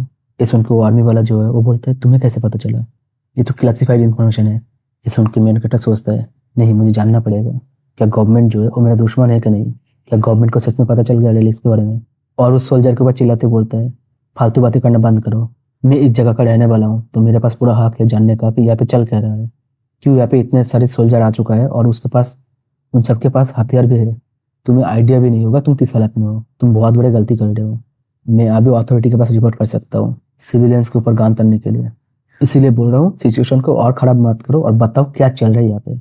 ये सुनकर सोल्जर जो है बोलने लगता है कि हम लोग इस जगह को एक्सप्लोसिव से उड़ाने वाले हैं और उसके बाद उसके अंदर जाएंगे ताकि हम लोग अंदर जाकर चेक कर सकते हैं अंदर क्या है, और तुम लोग बिल्कुल भी चिंता मत करो ये सब सिक्योर रहेगा, हम लोग बहुत सेफ्टी के साथ ये करेंगे। ये सुन के मेन कैरेक्टर सोचता है एक्सप्लोसिव टॉम्स को उड़ाना ये पागलपंती है। तभी वो सोल्जर बोलता है तुम्हें चिंता करने की कोई जरूरत नहीं है क्योंकि हमारे पास तो फॉरेन से भी एक्सपर्ट आ चुका है। तभी मेन कैरेक्टर सोचने लगता है फॉरेन एक्सपर्ट, अच्छा अब समझ में आया सब कुछ। और सोल्जर को बोलने लगता है थैंक यू ये सब बोलने के लिए, अब मुझे थोड़ा सेफ फील हो रहा है। और जाते हुए बोलते हैं कि चलो भाई अच्छे से अपना काम करना और अपना भी ध्यान रखना। ये सुन के वो सोल्जर भी हंसने लगता है और बोलते श्योर थैंक यू। तभी रूममेट जो है वो आ जाता है और पूछता है क्या तुम उनसे बात कर लिए, क्या बोला उन्होंने। ये सुन के मेन कैरेक्टर बोलते हैं कोई बात नहीं सब कुछ ठीक है, जस्ट वेट करो यहाँ पे। इसके साथ ही मेन कैरेक्टर जो है वहाँ से चले जाने लगता है और उसका दोस्त पीछे से उसको बुलाते रह जाता है और सोचते हैं ये थोड़ा अजीब नहीं लग रहा है। तभी हमें टॉम्स का गेट को दिखाया जाता है जहाँ पे काफी सारे आर्मी वाले जो है वो पहरा दे रहा होता है और वहाँ पे एक लड़की को दिखाया जाता है जो फोन पे बात कर रहा होता है किसी से और बोल रहा होता है क्या तुम श्योर हो जो कोरियन गवर्नमेंट है उनको इस रिलीज के बारे में कुछ नहीं पता। तभी हमें पता चलता है इसका नाम जो है लिंडा है, ये एक अमेरिकन एजेंट है। ये सुन के सामने वाला बोलता है कि हाँ मैं श्योर हूँ लेकिन तुम ये क्यों पूछ रहे हो। ये सुन के लड़की बोलता है रीजन बहुत सिंपल है कि यहाँ पे इतने सारे आर्मी क्या कर रहा है, इतना आर्मी नहीं होना चाहिए। ये सुन के सामने वाला बंदा बोलता है शायद वो लोग अपना पूरा ट्राई कर रहे हैं हमारे हेल्प करने के लिए, वैसे मिशन कैसे जा रहा है। ये सुनकर लड़की जो है वो बोलने लगता है सब कुछ सही जा रहा है, एक्सप्लोसिव भी रेडी हो चुका है। तभी वो बंदा बोलता है सब कुछ ध्यान से करना और फोकस रहना, कोई गलती नहीं होना चाहिए, पूरे टर्म को अच्छे से चेक करना और रिलीज को हासिल करके आना वापस। ऐसे उनको लड़की बोलते हैं समझ गया, उसके साथ ही फोन काट देता है। तभी एक दूसरा बंदा आकर उस लड़की से बात करने लगता है और ये देख के वो लड़की थोड़ा मुंह बना लेती। तभी वो बंदा बोलता है तुम इतना सरप्राइज क्यों हो रहे हो। हमें पता चलता है इस बंदे का नाम जो है अबे कियोशी है, एक जापानीज टीम का मेंबर है। और बोलता है इतना भी सरप्राइज मत हो यार, मेरे लिए नेचुरल है यहाँ पे आना, क्योंकि कोरिया जो है वो जापान के पास ही है, लेकिन तुम्हारे लिए ये अननेचुरल है क्योंकि अमेरिका यहाँ से बहुत दूर है। लगता है तुम लोग अपने छीनने के काम में कुछ ज्यादा ही माहिर हो, तभी तो यहाँ पे इतना जल्दी आ गए ना छीनने के लिए। ये सुनकर लड़की बोलता है देखो अपना जवान सवाल की बात करो, हम लोग कोई चोर नहीं है, हम लोग इंटरनेशनल पुलिस एसोसिएशन की तरफ से आए हैं इन रेलिक्स को रिकवर करने के लिए ताकि दुनिया में पीस मेंटेन हो सके और हम लोग इसके ऊपर रिसर्च कर सके ताकि इसको दुनिया की भलाई के लिए कैसे यूज कर सके। ये सुन के वो बंदा बोलता है अगर तुम लोग दुनिया की भलाई के लिए अगर इस रिलिक्स के ऊपर एक्सपेरिमेंट करना चाहते हो तब तो हम लोग भी तुमसे रिलिक्स मांग सकते हैं ना दुनिया के भलाई के लिए एक्सपेरिमेंट करने के लिए। क्या तुम लोग इस चीज के लिए हमको अलाउ करोगे, नहीं ना। ये सुन के लड़की बोलते क्या तुम्हें हम पागल लगते हैं क्या, तुम्हारी बातों पर हम लोग यकीन कैसे करें। ये सुन के बंदा बोलता है चलो छोड़ो यार, हम दोनों एक ही काम के लिए आए हैं तो ऐसे डिस्कस करके कोई फायदा नहीं है, लेकिन तुमको एक बात बता दे ये जो रिलिक्स है ये तो हमारा ही है। ये सुन के लड़की बोलता है लगता है तुम कुछ ज्यादा कॉन्फिडेंट हो, चलो देखते हो तो फिर। तभी हमें एक दीवार के पीछे मेन कैरेक्टर को दिखाया जाता है जो इनके ऊपर नज़र रख रहा होता है और वो सोच रहा होता है ये लोग तो जापानीज और अमेरिकन टीम है ना, ये लोग इतना टाइम से यहाँ पे खड़े होकर कर क्या रहा है। माना कि दुनिया में बहुत जगह पे टॉम्स अपेयर हो चुका है रिलीज के लिए, लेकिन दुनिया में बहुत कम कंट्री है जिनको इन रिलीज के बारे में आइडिया है। और इन सब कंट्री में सबसे पहले अमेरिका एंड जापान इन दोनों ने ही रिलीज के बारे में पता किया था। और इसीलिए ये लोग बाकी कंट्री से रिलीज जो है वो स्मगलिंग करने लगा। इन कमीनों का हिम्मत कुछ ज़्यादा ही बढ़ चुका है लग रहा है, क्योंकि इन लोगों ने मेरा रिलीज पे हाथ डालने की कोशिश किया। लेकिन ये लोग यहाँ पे खड़े होकर टाइम पास क्यों कर रहे हैं। होल्ड ऑन, इन लोगों ने बोला था कि इन लोगों ने एक्सप्लोसिव लगा दिया है आसपास टॉम्स को तोड़ने के लिए। अगर ऐसा है तो इसका मतलब ये लोग तो काफ़ी कच्चा खिलाड़ी है इस मामले में। तो फिर चलो शुरुआत में ही करता हूँ। मिल गया वो जगह। तभी हमें एक रेड कलर का मार्क दिखाया जाता है जिसे बोला जाता है टॉम काल्फ। तभी मेन कैरेक्टर जो है वो हमें बताता है कि ये जो रिलीक्स है ना ये काफ़ी फनी होता है। ये लोग जो है खुद को बहुत ही अलग अलग तरीके से मतलब दुनिया के सामने खुद को पेश करता है और सोचता है हम ही है इस दुनिया का मेन कैरेक्टर। एक्चुअली इनको सिर्फ अटेंशन चाहिए। ये जो क्लिप है ना इसके अंदर सब कुछ रहता है डिटेल्स में। कहाँ से इस टॉम में एंट्री करोगे या फिर इस टॉम के अंदर क्या क्या ट्रैप्स है, सब कुछ डिटेल्स में लिखा रहता है इस क्लिप में। बेसिकली अगर आपको इस क्लिप को समझ में आ गया ना तो फिर आपको इस टॉम के बारे में सब कुछ पता चल जाएगा। बेसिकली तुम इस क्लिप को भी एक तरह का ट्रैप ही समझ सकते हो, क्योंकि नॉर्मली कोई बंदा इसको ठीक तरह से डिकोड नहीं कर पाता है। बट मेरा जो स्किल है ना इसकी मदद से मैं इसको डिकोड इजीली कर सकता हूँ। ये बोल के उस क्लिप को टास्क करने लगता है और बोलता है चलो देखते हैं कहाँ पे इसका एंट्री पॉइंट है। तभी हमें एक सिस्टम विंडो दिखाया जाता है जिसमें लिखा रहता है आपको एक नया टाइटल मिलता है, जिसकी वजह से आपको एक नया स्किल भी मिल रहा है जिसका नाम है Tom rider basic skill linguistic. एक एफ रैंक का स्किल है। हमें इस स्किल के बारे में डिटेल्स में बोला जाता है। पहला, इस स्किल की मदद से आप कोई भी लैंग्वेज समझ सकते हो। दूसरा, इस स्किल की मदद से आप किसी भी रिलीज के साथ कम्युनिकेशन कर सकते हो। और तीसरा, इसकी मदद से आप किसी भी क्लिप को डिकोड कर सकते हो या फिर उसके ऊपर कंट्रोल कर सकते हो। ये देख के हमारा मेन कैरेक्टर स्माइल करता है और बोलता है अब हुई ना बात, एक काफ़ी मज़ेदार होने वाला है। लेकिन इससे पहले मेरा आंखों के सामने से इस विंडो को हटाओ यार कोई। ओके, 4 में से 2 तो मिल गया मेरे को स्किल, बाकी बच्चे और 2, चलो कोई बात नहीं। तभी हम एक जगह देखा जाता है जिसके पास एक पिलर रहता है, उस पर भी काफ़ी सारे क्लिप लिखा रहता है। हमारा मेन कैरेक्टर जो है उसके पास जाता है और बोलता है चलो ये मिल गया, यहाँ पे ही है एंट्री पॉइंट, अब टाइम है इसे स्टार्ट करने का। ये बोल के उस क्लिप के ऊपर अटैक कर देता है। तभी एक सिस्टम विंडो शो होता है जिसमें लिखा रहता है एक इंटेंस ऑरा डिटेक्ट हो रहा है जो तुम्हारे ऊपर अटैक करने आ रहा है। तभी हम देखते हैं जहाँ पे मेन कैरेक्टर खड़ा रहता है उसके ठीक नीचे से एक बहुत ही तेज लाइट निकल के पूरा आसमान की तरफ चला जाता है। ये लाइट इतना तेज होता है कि आसपास के लोग भी देखने लगते हैं और बोलते हैं क्या हो रहा है। तभी एक बंदा बोलता है लगता है कि टॉम्स का एंट्री जो है वो ओपन हो चुका है। तभी वो जापानीज बंदा जो होता है वो बोलता है वहाँ वो जहाँ पे लाइट है ना वहाँ पे एंट्री होगा। ये बोल को भागने लगता है उस तरफ। पीछे से वो लड़की बोलने लगता है जरा रुको मेरे लिए। तभी वो जापानीज बंदा एक आर्मी वाले के पास जाता है और बोलते हैं तुम इस जगह को गार्ड करना और आसपास किसी सिविलियन को आने मत देना, क्योंकि दूसरा जो धमाका है कभी भी हो सकता है। ये सुन के पीछे से वो लड़की बोलने लगता है तुम कितना मक्कर इंसान हो, कितना झूठ बोलते हो यार। ये सुन के बंदा बोलता है तुम्हें पता है अगर ये लोग हमारे काम में टांग अड़ाएगा तो हमारे लिए बहुत ज़्यादा दिक्कत हो जाएगा, तो ये मैं जो कर रहा हूँ हम दोनों के लिए अच्छा है, तो सिर्फ मेरे ऊपर ब्लेम क्यों कर रहे हो तुम। तभी वो लोग भागते उस जगह पे आके पहुंच जाता है जहाँ पे लाइट निकल रहा होता है। आके देखते हैं उस जगह पे काफ़ी बड़ा गड्ढा हो चुका है। इसे देख के वो बंदा बोलता है ये लाइट जो है कुछ ज़्यादा ही चमक रहा है, मैं तो देख भी नहीं सकता नीचे क्या हो रहा है। तभी वो लड़की एक पत्थर को लेता है और उसके अंदर फेंक देता है, और जिसकी आवाज़ से पता चलता है नीचे जो है वहाँ पे काफ़ी सारे पानी है लेकिन गहरा बहुत है। तो वो लड़का बोलता है अच्छा ऐसा है क्या, ये बोल के उधर कूद जाता है और पीछे से लड़की बोलते रहता है अरे रुको मेरे लिए। तभी सीन शिफ्ट होता है और हमारे मेन कैरेक्टर को देखा जाता है जो एक टनल के अंदर से जा रहा होता है और बोल रहा होता है लगता है वो लोग मेरे पीछे आ रहा है। इसके साथ वो एक स्माइल देता है और दीवार पे लिखा हुआ ग्लिप की तरफ देखने लगता है और बोलता है चलो उन लोगों को थोड़ा मजा चखाते हैं। इसके साथ ही वो स्टॉर्म का जो ट्रैप था उन सबको एक्टिवेट कर देता है। हमें उस बंदे को दिखाया जाता है जो पानी से खांसते हुए निकलता है और बोलता है ये काफ़ी गंदा पानी था। तभी हम देखते हो लड़की जो होता है वो रस्सी के थ्रू नीचे आ रहा होता है। उस बंदे का मजाक उड़ाते हुए बोलता है कि तुम काफ़ी स्मार्ट हो, तुम्हें तो कोई प्लान की जरूरत भी नहीं पड़ता है। तभी एक साउंड सुन के वो दोनों उस तरफ देखने लगता है और लड़की बोलता है ये किस चीज़ का आवाज़ है। और लड़का बोलता है जो भी हो लेकिन बहुत ही तेज़ी से हमारी तरफ ही आ रहा है। तभी हमें दिखाया जाता है पानी को जो बहुत ही तेज़ी से उस टनल के थ्रू इन लोगों की तरफ आ रहा होता है। ये देख के वो दोनों के दोनों डर जाता है और चिल्ला के बोलने लगते हैं क्या हो रहा है, इतने सारे पानी कहाँ से आ रहा है। तभी हम देखते हैं वो दोनों जो है उस पानी में बह जाता है और चिल्लाने लगता है बचाओ बचाओ। तभी सीन शिफ्ट होता है और हमारा मेन कैरेक्टर को दिखाया जाता है जो बोल रहा है चलो मिल गया। सामने एक तालाब जैसी चीज़ दिखाया जाता है और हमारा मेन कैरेक्टर उसके पास जाके अपना चाकू निकाल लेता है और बोलते हैं मेरे पास तो सिर्फ यही एक रिलिक्स है, लगता है मुझे इसको यूज़ करना पड़ेगा। ये बोल के उस चाकू को उस पानी में डाल देता है। तब उसके अंदर से एक बहुत बड़ा स्नेक को निकलते हुए देखते हैं हम लोग। वो स्नेक जो है वो आके बोलता है कौन है वो बेचारा जिसने अपना चीज़ इस पानी में गिरा दिया। चलो मेरे सवाल का जवाब दो। यहाँ पे दो नाइफ है, एक सिल्वर नाइफ है और एक गोल्ड नाइफ है। बताओ इसमें से तुम्हारा कौन सा है? मेन कैरेक्टर सोचता है ये तो काफ़ी इजी है। इस टर्म्स को बोला जाता है गोल्ड एंड सिल्वर एक्स। ये एक बहुत ही फेमस कहानी के ऊपर बेस है, जिसमें एक लकड़ी कटने वाला इंसान होता है जो अपने कुल्हाड़ी को पानी में भी गिरा देता है, और उसके बाद पूछा जाता है तुम्हारा कौन सा कुल्हाड़ी था, गोल्ड वाला था या सिल्वर वाला था। और एक्चुअली हम सब ने बचपन में कई बार सुना है इस कहानी को। ये जो स्टोरी है एक हर एक कंट्री में फेमस है, इसीलिए फॉरेनर जो था वो लोग भी इजीली इस टर्म्स को क्लियर कर पाए और सक्सेसफुली रिलीज को हासिल कर पाए थे पिछली बार। लेकिन इस बार नहीं, इस बार ये मेरा है। तभी मेन कैरेक्टर जो है उस सवाल का आंसर देता है, बोलते दोनों के दोनों मेरा है। ये सुनकर स्नेक भी थोड़ा ठहर जाता है, बोलते अपना मुंह खोल के एक चाकू दिखाता है, बोलते क्या ये तुम्हारा है? ये देख के मेन कैरेक्टर सोचता है हाँ यही वाला तो मेरा है। लेकिन अगर मैं ऐसे ही इसका जवाब दे दिया तो फिर मैं अपना खुद का वाला तो खो ही दूंगा, साथ ही साथ बाकी जो दो एक्स है उनमें से भी एक खो दूंगा, जो मुझे हरगिज मंजूर नहीं। लेकिन मैं एक चीज कर सकता हूँ, ये बोल के वो स्नेक को बोलते हैं क्या मैं चेक कर सकता हूँ? स्नेक बोलते हैं हाँ क्यों नहीं, जरूर चेक कर सकते हो। मेन कैरेक्टर उस स्नेक के पास जाता है और उस नाइफ को अपने हाथों में ले लेता है और अचानक से उस नाइफ को उस सांप के अंदर भोंक देता है। वो स्नेक भी चिल्लाने लगता है, बोलते ये क्या कर रहे हो तुम, जबकि तुम बहुत ही क्लोज हो इस ट्रायल को कंप्लीट करने का।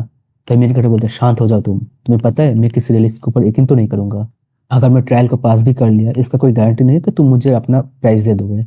तुम जो रिलिक्स हो ना सब एक ही तरह के होते हो, किसको पता है कि जो रिलिक्स तुम मुझे दोगे वो मुझे कोई साइको किलर बना नहीं देगा। तभी वो स्नेक बोलने लगता है तुम्हारे जैसे एक मामूली से इंसान को ये सब कैसे पता हो सकता है, कौन हो तुम? तभी मेन कैरेक्टर जो है वो याद करता है पिछले लाइफ का न्यूज़पेपर के बारे में, जिसमें लिखा हुआ रहता है कि ये जो गोल्ड एंड सिल्वर एक्स है ना, इसका जो ओनर था इसने बहुत लोगों को मारा था। सिर्फ इस रिलीज की वजह से पता नहीं कितने लोगों ने अपना जान गंवाया था। मेन कैरेक्टर उस स्नेक को बोलता है मुझे पता है तुम मुझे एक फेक रिलीज देने वाले थे जिस पे एक कार्ड्स लगा हुआ है। ये हंसने वाली बात था क्योंकि ये जो ट्रायल शुरू हुआ था ना इसका बेस ही था एक ऑनेस्टी का चेक करने के लिए। लेकिन तुम लोग जो है कमीनो, तुम लोग जानबूझ के लोगों के साथ धोखा देते हो। ये बोल के भागते जाता है और जाम करके उस स्नेक के ऊपर चढ़ जाता है और उसका पीठ पे उस खंजर को भोंक देता है और बोलता है तुम्हें जो चीज शहर है ना ये तुम्हारा ही कर्म है।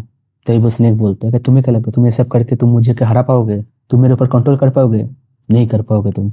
सबसे पहले तुम्हें सारे ट्रैप्स को पार करके इस रिलीज के पास आना पड़ता है, उसके बाद तुम्हें अपना ट्रायल देना पड़ता है। अगर तुम ट्रायल को पास किए उसके बाद रेलिक्स तुमको परमिशन देगा अपनी एबिलिटी को यूज करने के लिए, जिसकी वजह से रेलिक्स एंड जो उसके यूजर है इन दोनों के बीच में एक मेच्योर बॉन्ड बन जाता है। लेकिन ये जो रेलिक्स है इसका फर्स्ट प्रायोरिटी यही होता है कि कैसे इंसान को बर्बाद किया जाए। इसीलिए कुछ टाइम तक यूज करने के बाद वो रेलिक्स जो है वो इंसान के दिमाग के ऊपर हावी होने लगता है। ठीक इसी वजह से सोसाइटी में जिसके पास हीलिंग रेलिक्स होता है वो बंदा बहुत ही पावरफुल होता है। ये भी एक रीजन है जिसकी वजह से मैं सियोकॉन की तरह एक्सप्लोर होता रहा। ये सब सोचते ही दोबारा अपने खंजर को उस स्नेक के अंदर धंसा देता है और बोलता है इसीलिए मुझे कोई म्यूचुअल रिलेशनशिप नहीं चाहिए रिलीज के साथ। तब वो स्नेक बोलते हैं बहुत दर्द हो रहा है प्लीज रुक जाओ। हमारा मेन कैरेक्टर बोलता है चलो देखते हैं तुम कितने टाइम तक इसको बर्दाश्त कर सकते हो, मैं अपने पावर से तुम्हें सबमिट करवा के ही रहूंगा। तभी हम देखते हैं उस स्नेक को जो दर्द में बहुत ज्यादा चिल्ला रहा होता है और बोल रहा था इंसान एक बार के लिए रुक जाओ प्लीज, एक बार के लिए रुक जाओ। तभी मेन कैरेक्टर जो स्मेल करते बोलता है दर्द हो रहा है ना, चलो देखते हैं और कितना टाइम तुम बर्दाश्त कर सकते हो इसको। मैं तुम्हें मुझे अपना मास्टर मानवा के रहूंगा। एक रिलिक्स को ठीक से यूज करने के लिए तुम्हारे पास टैलेंट होना जरूरी है। अगर तुम्हारे पास टैलेंट नहीं है ना तो वो रिलिक्स तुमको पूरी तरह से बौखला देगा। ये जो टैलेंट है ना इसको 3 तरह का क्लासिफाइड किया गया है। पहला है सोशबिलिटी, जो एक हेल्दी रिलेशनशिप होता है रिलिक्स के साथ। सेकेंड होता है डोमिनेंस, जो उन लोगों को बोला जाता है जो अपने पावर से रिलिक्स के ऊपर डोमिनेट करता है। और तीसरा होता है कॉम्पेटिबिलिटी, ये वो लोग होता है जिनके साथ अपना रिलिक्स का एक अलग ही बॉन्ड होता है, जैसे हेवन के द्वारा बनाया गया कोई मैच मेकिंग है उनके लिए। जैसे 7 जन्म वाला बॉन्डिंग होता है ना, ऐसे बॉन्डिंग।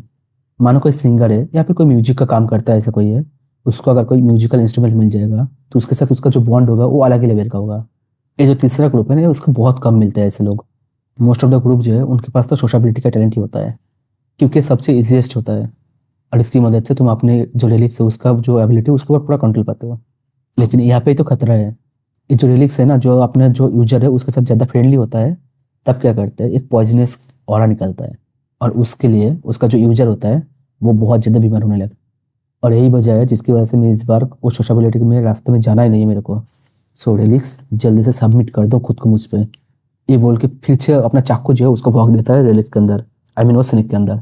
स्नेक भी चिल्लाने लगते हैं बहुत तेजी से। मेन कैरेक्टर बोलता है अगर तुम सबमिट नहीं करोगे मैं तुम्हें टुकड़े टुकड़े कर दूंगा। तुम्हें क्या लगता है मैं नहीं करूंगा? चलो देखते हैं। ये सुन के स्नेक जो है वो बोलता है क्या, लेकिन मुझे लगा था तुम इंसान जो है उनको सपना होता है हम लोगों को पाना, तभी बहुत तेजी से एक रोशनी चमकने लगता है और उसके साथ उस पानी में हलचल होने लगता है और हमें एक सिस्टम विंडो दिखाया जाता है जिसमें लिखा रहता है वो इंसान जिसने टॉम्स को क्लियर किया। आपने एक बेसिक स्किल को अवेकन किया हो जिसका नाम है टॉम एक्सकवेशन, जिसका रैंक है एफ। तभी हमें दिखा जाता है हमारे मेन कैरेक्टर के हाथ में एक गोल्ड एक्स को, जिसमें से काफ़ी ज़्यादा ऑरा निकल रहा होता है। और सिस्टम विंडो में हमें दिखाया जाता है 4 में से 3 स्किल मिल चुका है हमारे मेन कैरेक्टर को और एक स्किल बाकी है। ये देख के हमारा मेन कैरेक्टर सोचता है ओह चलो और एक स्किल मिल गया, अब मुझे सिर्फ और एक स्किल को अनलॉक करना है। मैं ये देखने के लिए बेताब हूँ कि इसके बाद मुझे क्या मिलेगा। तभी एक नया विंडो शो होता है जिसमें लिखा रहता है रिलीक्स को एब्यूज करने वाला, यानी टॉर्चर करने वाला समझो। तभी हमें बताया जाता है जो आपको ये जो टाइटल मिला है इसकी मदद से आपका जो रिलीक्स के ऊपर डोमिनेट करने वाला स्किल है वो काफ़ी ज़्यादा इंक्रीज हो जाएगा। नीचे दिखाया जाता है रिलीक्स का डोमिनेट करने वाला स्किल जो है उसका रैंक होता है A+ और रिलीक्स के साथ जो सोशबिलिटी स्किल है वो होता है D- का। हम देखते हैं अपना मेन कैरेक्टर का चारों ओर जो है वो विंडो खुला हुआ पड़ा रहता है। ये देख के हमारा मेन कैरेक्टर काफ़ी गुस्से में आ जाता है और चिल्ला के बोलता है रिलीक्स को अबूज करने वाला, हे क्रो पागल हो क्या तुम, ये कौन सी अंक से तुमको अबूज करने वाला लगता है बे? अगर मेरा सोशबिलिटी स्किल जो है वो कम हो रहा है ना, मैं उससे ही खुश हूँ। तभी पीछे से हमें एक आवाज़ आता है देखो हमें वो मिल गया, वो देखो वही तालाब है। तभी हम देखते वो जापानीज और अमेरिकन जो लड़का लड़की था वो लोग अंदर आते हुए, उनमें से एक बोलता है हाँ ये वही है, ऐसे ही बोला गया था भविष्यवाणी में। ये देख के हमारा मेन कैरेक्टर सोचता है इस साल कमीने लोग, ये लोग कुछ ज़्यादा ही जल्दी आ गया, मैं इतना जल्दी नहीं सोचा था इनको आते हुए। तब वो जापानीज बंदा जो होता है हाथ में एक बोतल को लेकर बोलता है चलो रिलिक्स बाहर आ जाओ। और वो लड़की बोलता है ये तुम क्या बोल रहे हो। तब तक वो जापानी बंदा जो होता है वो अपना जो रिलिक्स था उसको पानी में डाल दिया होता है। ये देख के हमारा मेन कैरेक्टर सोचता है कमीने बेवकूफ़ तुम लोग बहुत लेट हो चुके हो। आई थिंक मुझे यहाँ पे थोड़ा वेट करना चाहिए और इन लोगों को ऑब्जर्व करना चाहिए क्योंकि आपसे ये लोग मेरे रास्ते में आते रहेगा। तभी हाथ में अपना चाकू को निकालते हुए बोलते हैं क्या मैं इन लोगों को अभी मार दूँ। तभी और एक विंडो शो होता है जिसमें लिखा रहता है ये जो हाथ में चाकू है इसका नाम है इजिप्शियन फ्यूनरल नाइफ। ये एक नॉर्मल ग्रेड का रिलिक्स है, इसका तुम 100 टाइम यूज़ कर सकते हो जिसमें से 54 यूज़ हो चुका है। ये देख के अपना मेन कैरेक्टर बोलते हैं इतना ज़्यादा यूज़ ऑलरेडी हो चुका है, अच्छा इस तरह से तुम बताओगे क्रो कि मुझे शांति से काम लेना चाहिए, चलो अच्छा है। तो वो जो जापानीज बंदा था वो चिल्लाने लगता है अरे कोई रिस्पॉन्स क्यों नहीं हो रहा है, भविष्यवाणी ने बोला था कि अपना जो रिलिक्स है उसको अपने तालाब में डालो और काम हो जाएगा। ये सुन के वो लड़की बोलते है क्या भविष्यवाणी, इसका मतलब तुम्हारा जापान में कोई ऐसा होगा जिसके पास भविष्यवाणी का पावर है, मतलब जिसके पास ऐसा कोई रिलिक्स है। ये सुन के बंदा बोलता है ये अभी इंपॉर्टेंट नहीं है, इंपॉर्टेंट ये है कि कुछ काम क्यों नहीं हो रहा है, इसका मतलब किसी और ने इस रिलिक्स को ले लिया होगा। क्या तुम्हें नहीं लगता ये बहुत बड़ा इशू है, क्योंकि इसका मतलब दुनिया में और भी लोग हैं जिनको इसके बारे में पता है। ये सुन के वो लड़की बोलते हैं हाँ ये बात तो सच बोले हो तुमने। अगर ध्यान से देखो जमीन को तो यहाँ पे बहुत सारे फुटप्रिंट मिल रहा है, इसका मतलब यहाँ पे कोई तो था हमसे पहले। तभी वो बंदा बोलते ये क्या है, हमें ऊपर से कोई आवाज़ आ रहा है। हम देखते हैं अपने मेन कैरेक्टर के हाथ में एक पत्थर है, तो मतलब उस पत्थर को अपने मेन कैरेक्टर ने फेंका होगा उस तरफ उन लोगों को ध्यान भटकाने के लिए और सोचता है कि ये लोगों को तो ध्यान भटकाना बहुत ही ईजी है। मैं तो ये सोच रहा हूँ ये टॉम जो है यहाँ पे गिर जाए तो ये लोग यहाँ से बाहर कैसे निकलेगा। ये बोल के अपना जो एक्स था गोल्डन वाला को निकाल देता है और ऑर्डर देता है इस टॉम को बंद करो रिलिक्स। तभी हम देखते हैं वो जो एक्स था उसमें से बहुत ज़्यादा रोशनी निकलने लगता है और उसके साथ वहाँ का जो जमीन था वो हिलने लगता है बहुत तेजी से। ये देख के वो लोग बोलने लगते हैं क्या हो रहा है, ये जब क्या चल रहा है, जिधर से हम लोग आए थे उधर ही चलो जल्दी चलो, लगता है जो टॉम है ये बंद होने वाला है। तभी एक मैनहोल का ढक्कन निकलते हुए दिखाया जाता है जिसमें से अपना मेन कैरेक्टर निकल के आता है। हमारा मेन कैरेक्टर बोलता है इस टॉम का एग्जिट जो था वो इस मैनहोल के साथ ही कनेक्टेड था, क्योंकि मेरा जो कपड़ा है ना वो काफ़ी ज़्यादा गंदा हो चुका है, वैसे उतना भी ज़्यादा गंदा हुआ नहीं है, कोई प्रॉब्लम नहीं होगा। तभी सीन शिफ्ट होता है और हमें अपार्टमेंट के बाहर का सीन दिखाया जाता है जहाँ पे सब लोग खड़ा हुआ रहता है और हमारा मेन कैरेक्टर बोल रहा होता है जब मैं अपने अपार्टमेंट के पास पहुंचा तब तक जो टॉम था वो ऑलरेडी क्लियर हो चुका होता है। वहाँ पे जो रहने वाले लोग थे वो पहले तो बहुत ज़्यादा हैरान हुए लेकिन बाद में वो लोग अपने अपने रूम में चले गए। हमारे मेन कैरेक्टर अपने दोस्त को देखते हैं वहाँ पे खड़े हुए तो उसको बुलाता है कि किम डोंग हुन क्या हुआ है, क्या कर रहे हो तुम।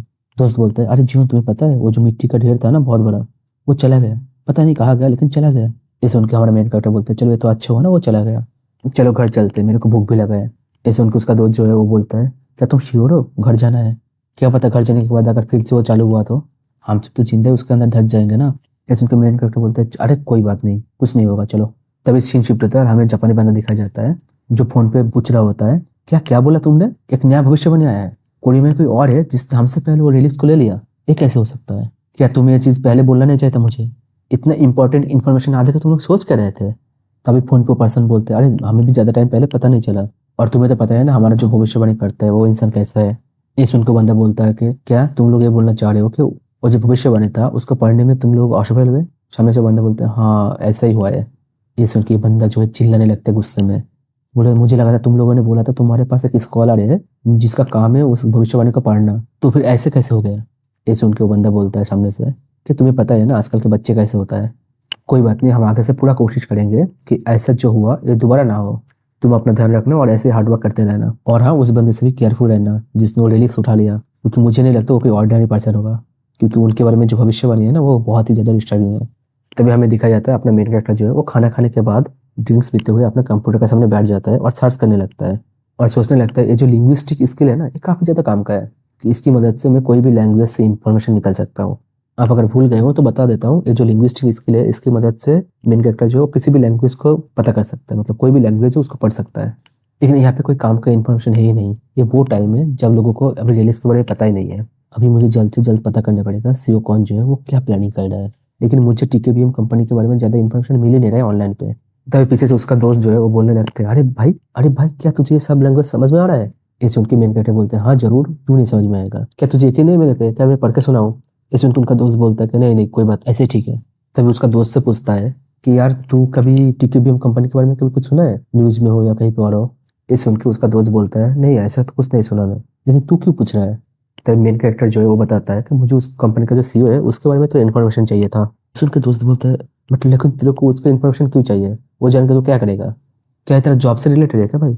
लेकिन भाई देख मुझे तो कुछ नहीं पता इसके बारे में, तू ही बता, इतना बड़ा कंपनी का सीईओ है जो एक छोटा मोटा कंपनी के इंटर्न से क्यों आके मिलेगा? ये सुन के मेन कैरेक्टर बोलता है, चल छोड़ यार। उसका दोस्त बोलता है, तुम्हें पूछा ही क्यों अगर छोड़ना है? बोलने लगता है, भाई क्या तू ठीक है? ऐसे लग रहा है तो कोई दूसरा पर्सन है, सब कुछ ठीक है ना, तेरा जॉब में सही चल रहा है ना? लेकिन हमारा मेन कैरेक्टर जो है उस पर ध्यान भी नहीं देता है। वो सोचने लगता है अपना पार्क क्यून जो है वो तो उसके पास आर्ट गैलरी है ना, तो फिर मैं तो उसके थ्रू इन्फॉर्मेशन निकल सकता हूँ ना सीओ के बारे में। तभी सीन शिफ्ट होता है और हमें एक बिल्डिंग दिखा जाता है जिसके अंदर कुछ बंदे बोल रहा होता है, वो लोगों ने सब कुछ लेके चला गया, पूरा खाली करके गया है इस जगह को। ये सुन के दूसरा बंदा बोलता है, ह्यूम अब हम लोग क्या करेंगे? हमारे नूना और उसके भाई को पुलिस ने अरेस्ट कर लिया है, इसकी वजह से हम लोग तभी बिजनेस भी नहीं कर सकता अपना, इसका मतलब हम लोग अब बेरोजगार है। ये सुन के पहले वाला बंदा बोलता है, मुझे पता है ये सब चीज़ें, तुम्हें बोलने की जरूरत नहीं है, और ये सब कुछ हुआ है वो जीवन की वजह से, हम लोग उसको छोड़ेंगे नहीं, उसको इस सब के लिए तो भुगतना पड़ेगा जरूर। ये सुन के तीसरा बंदा बोलता है, हाँ जैसे एक्सपेक्ट किया था अपना ह्यूम से, उस बंदे को छोड़ेंगे नहीं हम लोग। ये सुन के दूसरा बंदा बोलता है, हाँ जरूर, हम लोग नूना और उसका भाई का बदला लेके रहेंगे उस लड़के से। ये सुन के पहला वाला बंदा है और बोलता है, ऑफकोर्स मेरा नाम ओसियम है और मैं अपने बॉस का जो कर्ज है ना उसको चुका के रहूंगा। ये सुन के बाकी जो दो है ना वो लोग तो उसको चलाने लगता है जाने के छत पे। तब एक कॉल आता है, ये देख के दूसरा बंदा बोलता है कि लगता है कोई तुमको कॉल कर रहा है, और हम देखते हैं फोन स्क्रीन में लिखा रहता है कमीना सीओ, यानी हमारा मेन कैरेक्टर ने कॉल किया है। ये देख के वो तीनों गुस्से में आ जाता है, वो तो उस कमीने का हिम्मत कैसे हुआ हमें कॉल करने का। दूसरा वाला बंदा पूछता है कि क्या सच में उसने कॉल किया? तीसरा वाला बंदा है, कॉल उठाओ पूछो क्या हुआ, बात कर रहे हैं। तभी वो जो ओसियम था वो कॉल उठा लेता है और बोलता है हेलो। तभी अपना मेन कैरेक्टर गुस्से में बोलता है, तुम्हें इतना टाइम क्यों लगता है फोन उठाने में? ये देख के उन तीनों का गुस्सा आ जाता है और बोलता है, तुम कमीने, तुम्हारी हिम्मत कैसे ये सब करने की, तुमने नूना और उसके भाई को जेल में कैसे डाल दिया? ये सब सुन के अपना मेन कैरेक्टर थोड़ा शांत होता है। उसके बाद बोलता है, मुझे पता है तुम लोग अभी भी वही काम कर रहे हो ना। ये सुन के ओसियन जो है वो गुस्से में आ जाता है, बोलते इससे तुझे क्या फर्क पड़ता है, तेरे वजह से अपना जो नूना है और उसका भाई अभी जेल में है, अपना आर्ट गैलरी का जितने भी आर्ट था ना सारे पुलिस ने जब्त कर लिया है, अब हमारे पास इस बिजनेस को चलाने के लिए कुछ भी नहीं बचा है। ये सुन के मेन कैरेक्टर बोलता है, अच्छा तुम लोगों ने अभी तक बिजनेस को बंद नहीं किए हो ना, तो फिर तो इसका मतलब तुम्हारा जो काम है अभी भी चालू है ना, चलो अच्छा हुआ। मिडास जो है एक दुनिया का सबसे बड़ा ऑक्शन हाउस है जो लॉस वेगास में है, मैं चाहता हूँ तुम लोग जाके मिडास को अटेंड करो, उस जगह को दुनिया का सबसे बड़ा ट्रेजर माना जाता है। और मुझे पता है सियोकॉन जो है वहाँ पे जाके बहुत ही पावरफुल रिलीक्स को एक्वायर करने वाला है, और मैं ये होने नहीं दूंगा। ये मिडास जो है ना ये रिलीक्स को ऑब्टेन करने के लिए बहुत ही अच्छा जगह है। अगर मैं कुछ बंदे को वहाँ पे छोड़ सकता हूँ मेरे लिए, तो फिर मैं उस कमीने के बारे में बहुत सारी जानकारी निकाल सकता हूँ। तब फोन पे बोलता है कि 1 महीने के अंदर तुम लोगों को मिडास जाना है और वहाँ पर जाके मेरे लिए कुछ चीज़ें खरीदना है और एक बंदे के ऊपर नजर रखना है, और तुम लोग जिस बंदे को ढूंढ रहे हो उसका नाम है जैक है, जिसका पूरा नाम है जैक केमैन। जैक केमैन एक फेक नेम है, सियोकॉन जो है वो कभी कभी ये नाम को यूज करते रहता है। अगर तुम लोगों को बंदा नहीं मिलता है तो फिर मुझे बता देना, और अगर मेरे को कोई गलत इन्फॉर्मेशन देता हो ना तो मैं तुम लोगों को जान से मार दूंगा। ये सुनकर वो बंदा बोलता है कि पहली बात है तुम्हारा बात का कोई सेंस नहीं बन रहा है, हम लोग वहाँ पर जाएंगे कैसे? हम लोग इतना टाइम से इतना सक्सेसफुल थे इसीलिए क्योंकि अपना नूना था, उसका स्किल और कनेक्शन की वजह से हम लोग इतना पावरफुल हुए थे। ये सुन के मेन कैरेक्टर बोलते मुझे फर्क नहीं पड़ता तुम लोग कैसे जाओगे, मुझे सिर्फ काम होना चाहिए, मैं तुम जैसों की तरह नहीं हूँ, मेरे को बिजनेस के बारे में बहुत कुछ पता है, अगर तुम लोगों ने मेरे को अच्छे से इन्फॉर्मेशन दिया तो तुम लोगों को अच्छा खासा पेमेंट मिलेगा इसके लिए। ये सुन के वो सियन जो है वो गुस्से में बोलते, क्या बोला कमीना तुमने? मुझे फर्क नहीं पड़ता तुम कितना भी पैसा दे दो, हम कभी तुम्हारी बात सुनेंगे ही नहीं। तो दूसरा बंदा बोलता है उसको इग्नोर करो यार। तीसरा बंदा बोलता है कि उससे पूछो कहाँ पे है वो अभी इस टाइम पे। ये सुन के मेन कैरेक्टर बोलता है चलो अगर मेरा डील तुम लोगों को पसंद नहीं हुआ तो कोई बात नहीं, इससे मेरा ही पैसा बच जाएगा ना, लेकिन तुम लोगों को मीडिया में जाना ही पड़ेगा। मैं पिछली बार तुम लोग को ज्यादा पीटा नहीं था, वैसे मैं लास्ट टाइम तुम लोग को ज्यादा पीटा नहीं था, लेकिन इस बार उतना पीटूंगा जब तक तुम लोग हाँ नहीं बोलोगे। इसके साथ वो कॉल को काट करने लगता है, तभी वो सियोंग जो है वो डर जाता है और बोलता है कि सीओ जी रुको रुको रुको। ये देख के हमारा मेन कैरेक्टर बोलता है मैं नेक्स्ट टाइम कॉल करके तुमको बाकी इन्फॉर्मेशन दे दूंगा, तब तक वेट करो, बोल के कॉल काट कर देता है। उसके बाद बोलता है चलो ठीक है, सीओ कॉन का जो काम था वो तो हो गया, चलो आज फिर चलते हैं रिलीज को ढूंढने के लिए। तभी हमें एक सड़क का सीन दिखाया जाता है जिसका साइड में कहीं पे टेलीविजन चल रहा होता है, जिसमें न्यूज आ रहा होता है, न्यूज चल रहा होता है, जिसमें बताया जाता है यांगटोंगपो डिस्ट्रिक्ट में टाइम स्क्वायर के पास एक ओल्डर लेडी जो 40 साल के आसपास का उसका उम्र होगा, उन्होंने अब खुद को जिंदा जलाने की कोशिश किया है। ये सुन के हमारा मेन कैरेक्टर सोचता है मुझे लगता है वही इंसिडेंट है जब टॉम अपेयर हुआ था उससे पहले का, ये उससे रिलेटेड ना भी हो सकता है। तभी साइड से आवाज आता है ये तुम्हारा हुआ नहीं अभी तक, एक जगह पे कितना टाइम खड़ा रहोगे, ये जो जगह है ना काफी ऐसे ही नैरो है। तभी हमें पता चलता है वही जापानीज बंदा है। इसे देखते अपने मेन कैरेक्टर सोचने लगता है ये कमीने यहाँ पे क्या कर रहे हैं, ये वही कमीना है जिसने गोल्ड एंड सिल्वर एक्स को ढूंढने गया था। अच्छा अब समझ में आया, अगर ये बंदा यहाँ पे इसका मतलब अगला जो टॉम आने वाला है वो इसका ही आसपास का ही होगा, क्योंकि इस टाइम पे जापानीज एकलौता है जिनके पास जो भविष्यवाणी करने वाला रिलिक्स है। इधर अपना मेन कैरेक्टर सोच रहा होता है और उधर उस बंदे को देखा जाता है गुस्से में बोल रहा होता है अरे क्या तुम्हें बात समझ में नहीं आता है। इधर हमारा मेन कैरेक्टर सोच रहा होता है और उधर उस बंदे गुस्से में चिल्ला रहा होता है क्या तुम्हें दिखाई नहीं देता है, क्या तुम समझते नहीं हो एक बंदा गुस्से में तुमको बोल रहा है छाटने के लिए। मानता हूँ मैं फॉरेनर हूँ, लेकिन तुम्हें उस बंदे का एक्सप्रेशन तो पता चल जाता है ना कि वो बंदा गुस्से में है, लेकिन इन सब बात का कोई फर्क ही नहीं पड़ता अपने मेन कैरेक्टर को, क्योंकि वो तो अपने चोच में मगन है। तभी हमारे मेन कैरेक्टर जापानीज में उसको बोलता है चिल्लाना बंद करो, तुम्हें क्या लगता है हमें जापानीज समझ में नहीं आता है। ये देख के वो बंदा थोड़ा हैरान हो जाता है और खुद को शांत करते हुए बोलता है अरे आपको जापानीज आता है, सॉरी सॉरी सॉरी मुझसे गलती हो गया, मेरे को ऐसा नहीं बोलना चाहिए था। तभी मेन कैरेक्टर सोचते हैं मेरा जो लिंग्विस्टिक स्किल है ना ये उसका पावर है, ये काफी यूजफुल है। तभी हमारा मेन कैरेक्टर तुरंत पलट जाता है और बोलते हैं व्हाट, आपने क्या बोला, मुझे समझ में नहीं आया, मैं तो सिर्फ कोरियन बोलता हूँ। ये देखो बंदा गुस्से में आ जाता है, बोलता है क्या कोरियन था, इसका मतलब तुम कोरियन हो, तो मेरे साथ तुमने ऐसा क्यों किया। तभी हमारे मेन कैरेक्टर बोलता है ये सब तुमने चालू किया था पहले, मैंने नहीं।